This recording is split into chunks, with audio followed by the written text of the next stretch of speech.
Assalamualaikum warahmatullahi wabarakatuh. Saya Nadia Dewi Sudiana akan menjelaskan mengenai pengertian perkembangan.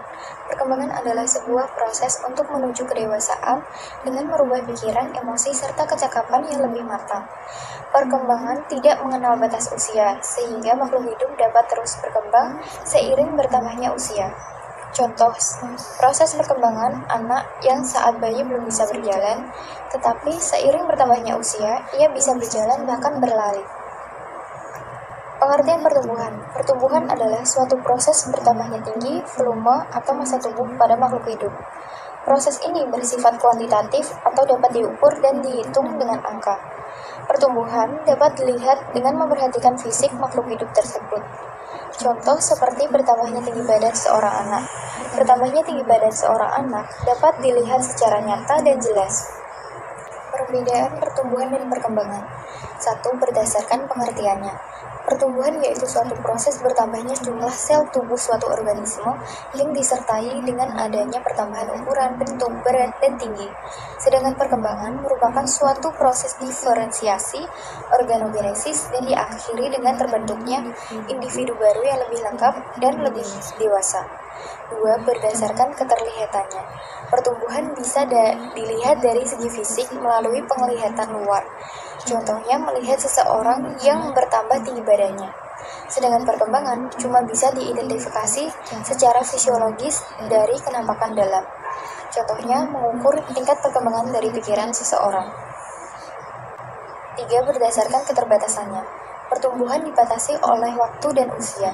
Contohnya biasanya pertumbuhan tinggi badan seseorang akan berhenti di usia 20 tahunan. Sedangkan perkembangan tidak terbatas waktu dan berlangsung secara terus-menerus seiring bertambahan usia.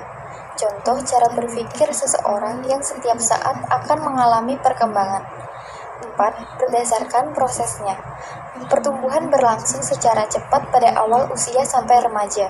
Contohnya tinggi badan seseorang yang hanya terjadi pada masa kecil hingga batas usia remaja. Sedangkan perkembangan prosesnya terjadi di setiap fase kehidupan. 5. Berdasarkan keterulangannya. Pertumbuhan bersifat irreversibel. Irreversibel artinya tidak dapat kembali terulang melalui suatu siklus. Sedangkan perkembangan bersifat reversibel, yang artinya yaitu bisa kembali terulang sesuai dengan siklusnya. 6. Berdasarkan faktor yang mempengaruhinya. Pertumbuhan terjadi akibat pengembalahan sel melalui mitosis dan meiosis. Sedangkan perkembangan terjadi karena pengalaman dari makhluk hidup yang mencarinya. Terima kasih. Assalamualaikum warahmatullahi wabarakatuh. Perkenalkan, saya Faiza Alfia Rahma dari kelas Psikologi 1B dengan NIM 2007016063. Di sini saya akan menjelaskan tentang dua materi, yaitu yang pertama, prinsip perkembangan, dan yang kedua, tahap-tahap perkembangan.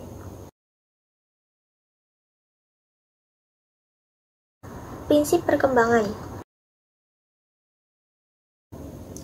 Menurut Jean Piaget, prinsip perkembangan itu ada 4, yaitu yang pertama, setiap tahap perkembangan manusia ditandai dengan upaya mencapai keseimbangan hidup. Setiap manusia itu memiliki tugas perkembangan sesuai dengan tahap perkembangannya. Tugas perkembangan dari setiap tahap perkembangan akan berbeda dengan tahap perkembangan berikutnya. Untuk mencapai keseimbangan hidup, masing-masing tugas perkembangan harus dilaksanakan dengan baik. Yang kedua, setiap tahap perkembangan dipengaruhi oleh tahap perkembangan sebelumnya dan mempengaruhi tahap perkembangan berikutnya. Seperti misalnya masa bayi yang dipengaruhi oleh masa prenatal, demikian pula dengan masa anak usia 3 tahun yang dipengaruhi oleh masa bayinya. Yang ketiga, tahap-tahap perkembangan manusia itu bersifat universal, bahwa setiap tahap perkembangan yang dialami oleh manusia adalah sama atau tidak ada perbedaan antara bangsa yang satu dengan bangsa yang lain. Masing-masing individu akan mengalami tahap-tahap yang sama dari sejak masa prenatal, bayi, anak, remaja dewasa, dan kematian. Dan yang terakhir yaitu, setiap tahap perkembangan merupakan proses menjadi individu lebih baik. Jadi, setiap tahap perkembangan individu harus dicapai dengan baik sehingga dapat menopang atau mendukung tahap perkembangan psikologis berikutnya. Selain itu, ada pendapat lain yang menyatakan tentang prinsip perkembangan. Yang pertama, perkembangan merupakan proses yang tidak pernah berhenti. Kedua, semua aspek perkembangan saling berhubungan. 3. Perkembangan terjadi pada tempo yang berlainan. 4. Setiap fase perkembangan mempunyai ciri khas. 5. Setiap individu akan mengalami tahapan perkembangan. 6. Perkembangan mengikuti pola atau arah tertentu. Dan yang ketujuh, bagaimana pola atau arah perkembangan individu. Yang kedua, yaitu tahap-tahap perkembangan. Mempelajari perkembangan grafik kehidupan, jasmaniah, rohaniah, ataupun kejiwaan manusia dari sejak lahir, bayi, anak-anak, remaja, dewasa, hingga tua, di mana pada setiap fase memiliki ciri khas tersendiri. Tahap-tahap perkembangan dibagi menjadi 10. Yang pertama, tahap perkembangan kognitif, yaitu perubahan yang bervariasi dalam proses berpikir, dalam kecerdasan, termasuk di dalamnya rentang perhatian, daya ingat, kemampuan belajar, pemecahan masalah, imajinasi, kreativitas, dan keunikan dalam menyatakan sesuatu dengan menggunakan bahasa.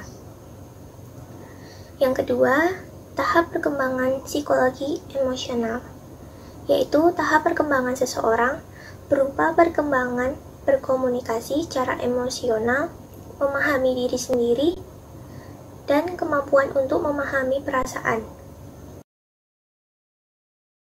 Selanjutnya, tahap perkembangan seorang bayi atau infansi, dari umur sejak lahir sampai dengan 18 bulan. Disebut juga tahap perkembangan sensorik oral, karena individu biasa melihat bayi memasukkan segala sesuatu ke dalam mulutnya. Lalu, tahap perkembangan seorang kanak-kanak awal atau early childhood, dari umur 18 bulan sampai dengan 3 tahun.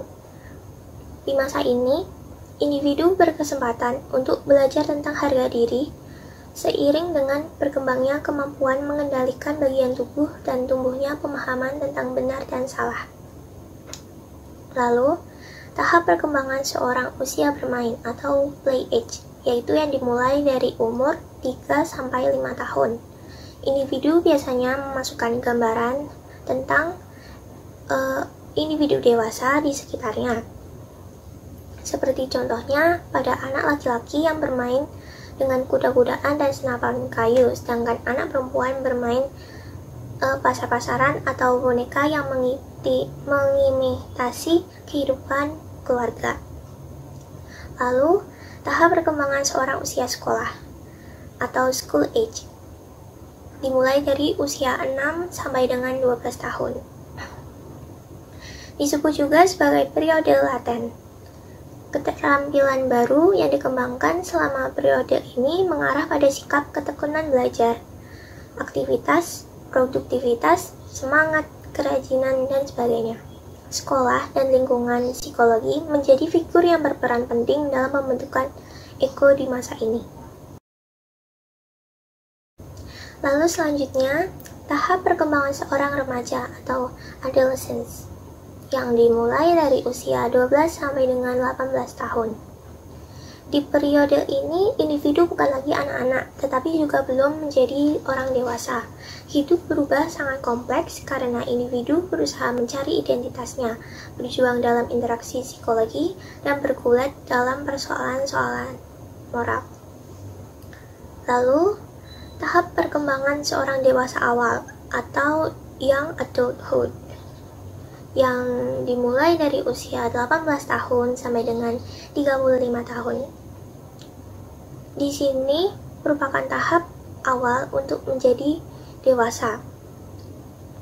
Individu akan mulai merasa membutuhkan pasangan hidup, hubungan yang saling memberikan rasa senang dan puas utamanya melalui pernikahan dan persahabatan. Yang kesembilan yaitu tahap perkembangan seorang dewasa atau middle adulthood yang dimulai dari usia 35 tahun sampai dengan 65 tahun. Masa ini dianggap penting karena dalam periode inilah individu cenderung penuh dengan pekerjaan yang kreatif dan bermakna, serta berbagai permasalahan seputar keluarga. Tugas yang penting di sini adalah meneruskan nilai budaya pada keluarga seperti membentuk karakter anak. Dan yang terakhir, yang ke-10, tahap perkembangan seorang dewasa akhir atau late adulthood dari usia 55 sampai dengan meninggal dunia. Di masa ini, individu merasa tercukupi dan merasa telah memberikan kontribusi pada kehidupannya. Kebijaksanaannya yang tumbuh menerima keluasan dunia dan menjelang kematian sebagai kelengkapan kehidupan. Demikian presentasi dari saya. Mohon maaf apabila ada kesalahan ataupun kekeliruan. Wassalamualaikum warahmatullahi wabarakatuh. Assalamualaikum warahmatullahi wabarakatuh. Perkenalkan, nama saya Ubaid Kurniawan dengan nomor NIM 2007016066 dari Psikologi 1B. Saya akan menjelaskan faktor yang mempengaruhi perkembangan. Para ahli psikologi perkembangan seringkali mempelajari kecepatan rata-rata atau tipikal proses perkembangan. Dari seluruh mammalia di bumi, manusia adalah yang paling imatur sejak lahir, karena ia memerlukan periode belajar, perkembangan, dan interaksi lebih panjang. Adapun salah satu tipikal perkembangan manusia dapat dilihat dari usia dia bisa berbicara, pembenaran dalam dirinya, tetapi biasanya para ahli psikolog perkembangan lebih memperhatikan bagaimana dan mengapa di balik data tersebut, seperti bagaimana perilaku tersebut berkembang dan mengapa. Mengapa sebagian anak menceloteh atau berjalan, apa perkembangan fisiologisnya, dan bagaimana interaksinya dengan lingkungan. Ada 7 faktor yang mempengaruhi perkembangan. 1. Hereditaritas, bawaan atau keturunan. Di sini faktor yang mendominasi adalah dari segi biologisnya, seperti warna rambut, warna kulit, dan lain-lain. Tetapi tingkah laku pun juga mempengaruhi sikap si anak. 2. Kondisi lingkungan. Kondisi lingkungan adalah salah satu faktor yang terpenting dalam perkembangan manusia, sebab lingkungan merupakan alam pertama yang ia jamah, terutama lingkungan keluarga. Namun yang perlu dimaksud di sini bukanlah itu, tetapi masa-masa yang perlu diperhatikan oleh orang tua meliputi masa prenatal, kesehatan ibu, gizi ibu, pemakaian bahan kimia dalam pemakaian obat, dan keadaan emosi ibu. Masa postnatal, jenis kelamin, umur gizi, perawatan, kepekaan terhadap penyakit kronis, sikap orang tua, dan stimulasi. Di sini yang dimaksud dengan masa pranatal berasal dari kata pre yang berarti sebelum dan natal berarti lahir. Jadi pranatal adalah sebelum kelahiran yang berkaitan atau keadaan sebelum melahirkan. Menurut pandangan psikologi, pranatal ialah segala upaya manusia sebagai calon suami istri yang berkaitan dengan hal-hal sebelum melahirkan yang meliputi sikap dan tingkah laku dalam rangka untuk memilih pasangan hidup agar lahir anak sehat jasmani dan rohani. Masa postnatal adalah masa sesudah kelahiran atau masa di mana bayi sudah keluar dari dalam kandungan. Setelah bayi keluar dari kandungan akan mengalami perkembangan yang meliputi masa bayi, masa awal anak-anak, masa pertengahan dan akhir anak-anak, masa remaja, masa awal dewasa, masa akhir dewasa, dan sampai masa tua. Ilmu psikologi secara umum dapat didefinisikan sebagai disiplin ilmu yang berfokus pada perilaku dan berbagai proses mental yang memiliki tujuan untuk dapat mengenal diri sendiri. Dari definisi psikologi tersebut, setelah memahami apa itu masa prenatal dan postnatal, dapat ditarik hubungkan yang amat penting antara keduanya, yaitu seorang calon ibu hamil telah memiliki pemahaman yang baik tentang psikis dan psikis diri pribadi, serta mampu mengaplikasikan dalam kehidupan sehari-hari. 3. Faktor-faktor kematangan. Kematangan adalah siapnya suatu organ fungsi kehidupan, baik fisik maupun psikis. untuk berkembang dan melakukan tugasnya dengan baik. Manusia yang baru dilahirkan telah memiliki bakat dan pembawaan baik dari lingkungan berasal dari keturunan orang tuanya, nenek moyangnya, maupun karena memang ditakdirkan demikian. Jadi faktor maturation, kematangan merupakan faktor di mana semua orang tubuh memiliki menjalani fungsinya masing-masing. 4. Lingkungan sosial. Di atas telah dijelaskan bahwa lingkungan adalah salah satu faktor yang sangat mempengaruhi perkembangan manusia, sebab lingkungan merupakan faktor penting untuk tumbuh kembang si anak.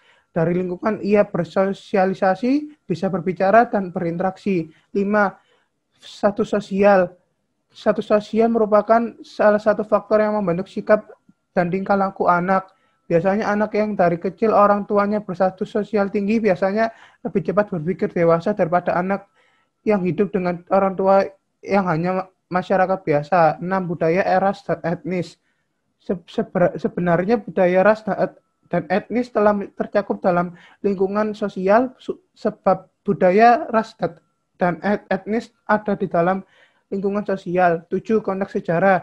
Konteks sejarah di sini merupakan suatu kejadian yang pernah dia alami yang mampu menggugah atau merubah sikap si anak. Bisa berdampak negatif, bisa juga berdampak positif. Sekian dari saya. Wassalamualaikum warahmatullahi wabarakatuh. Psikologi perkembangan dalam perspektif Islam. Perkenalkan, nama saya Safrila Horenisa, NIM 20070160062. A. Psikologi perkembangan dalam perspektif Islam. Semula, psikologi perkembangan lebih banyak membahas tentang bayi dan anak-anak. Namun, kemudian pada periode selanjutnya, psikologi perkembangan mempelajari remaja dan usia lanjut, yang pada akhirnya psikologi perkembangan mengkaji seluruh rentan kehidupan. Sehingga ruang lingkup pembahasannya kini sangat luas, yaitu mencakup keterampilan motorik dan proses fisiologis lainnya. Kemampuan pemecahan masalah, pemahaman konseptual, akuisi bahasa, pemahaman moral, dan pembentukan identitas. Selanjutnya, penafsiran terhadap Al-Quran dan hadis-hadis Nabi yang diiringi dengan pengamatan tanda-tanda alam semesta telah menjadi inspirator dalam pengembangan pemikiran ulama Islam yang memiliki perhatian terhadap masalah perkembangan manusia, baik dari sisi fisik maupun fisiologis, terutama yang berkaitan dengan kepentingan penetapan hukum Islam. Tokoh-tokoh Islam klasik seperti Ibnu Al-Jauzi, Ibnu Al-Qayyim, Ibnu Katsir, dan masih banyak lagi sederetan nama tokoh Islam yang terkemuka lainnya yang tampaknya menumpahkan perhatian yang cukup besar dalam membahas hadis-hadis yang berkaitan dengan perkembangan anak. Observasi orisinal tentang embriologi dan perkembangan anak yang dirangkum oleh Ibnu Al-Quf, seorang sarjana muslim yang hidup pada akhir masa kegemilangan Islam abad 13, dalam bukunya yang bertajuk Al-Jami. Maurice Busailim misalnya, membahas asal-usul manusia dan perkembangan embriologi yang disimpulkan dari penafsiran Al-Quran. Sasilu Sehu juga memberikan pemikiran penting ketika ia mengajukan tesisnya mengenai konsep dasar psikologi perkembangan dari perspektif Islam. B. Psikologi perkembangan Islam. Psikologi perkembangan sebagai cabang dari ilmu psikologi tampaknya telah berkembang sangat pesat.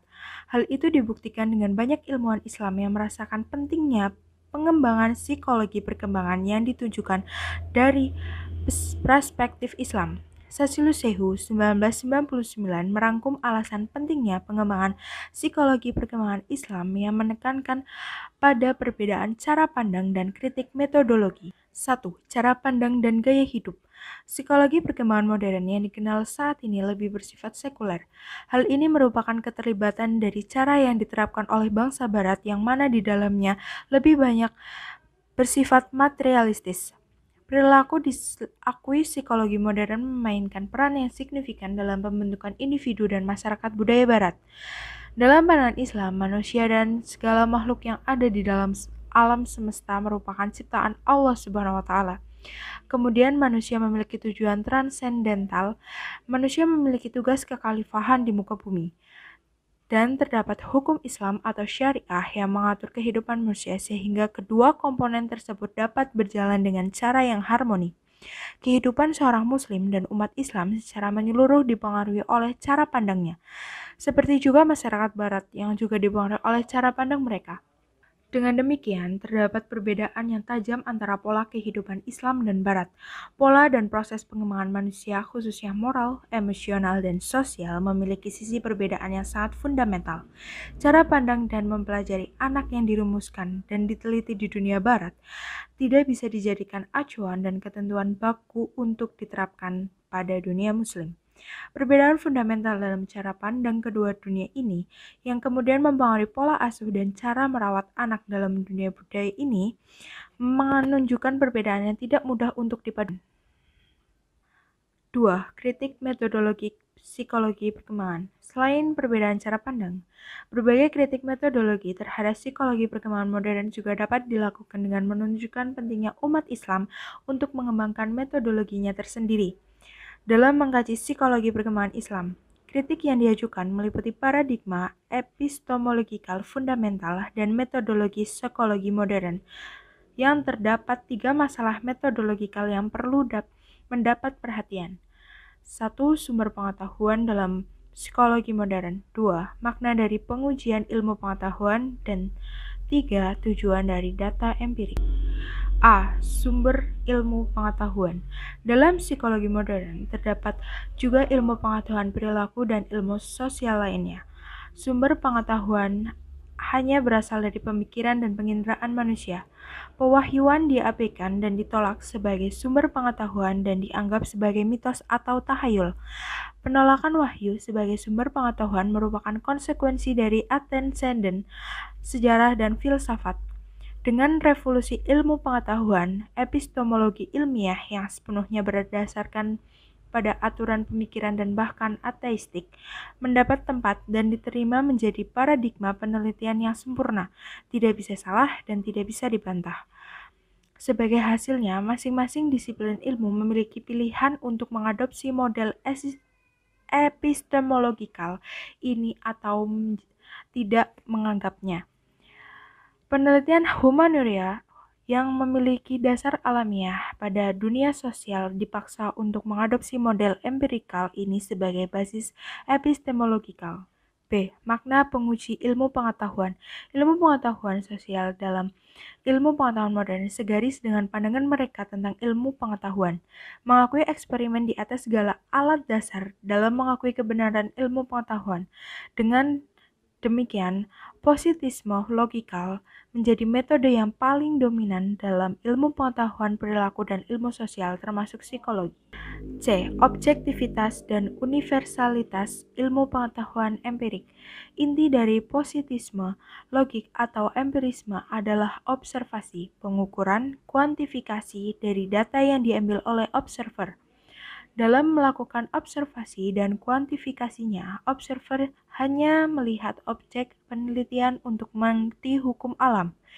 Asumsi objektivitas seperti ini bisa benar bila dikaitkan dengan ilmu alam atau fisika, tetapi menjadi tidak dapat jika dihubungkan dengan ilmu sosial dan perilaku.